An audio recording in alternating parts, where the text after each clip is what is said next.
So when I start to put everything back together, I might replace the hydraulic lifters. Maybe, because it's like 40 bucks for the whole set, so I might replace those. Then I'm gonna re-ring the pistons. I got all the rings and all that. Re-ring these. Everything. I mean, they look pretty. Everything looks pretty good, but there's a lot of carbon buildup. So yeah, new valve stem seals.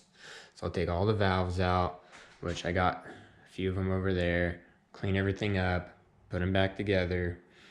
New valve stem seals, of course, and new rings to try to get this thing to stop burning so much oil before I throw a supercharger on it. Yeah, hopefully that'd be great. But yeah, once I got all the pistons out and whatnot, yeah, there's no grooves or anything. That's one thing I was really worried about. I've seen quite a few videos on YouTube of these 2.7s burning oil, and then it gets all taken apart. And then the problem was not just worn out rings. It was the worn out rings left a huge, like, fingernail depth groove on some of the cylinders, which no matter how, new rings, oil will still go past it and burn up, and a lot of carbon.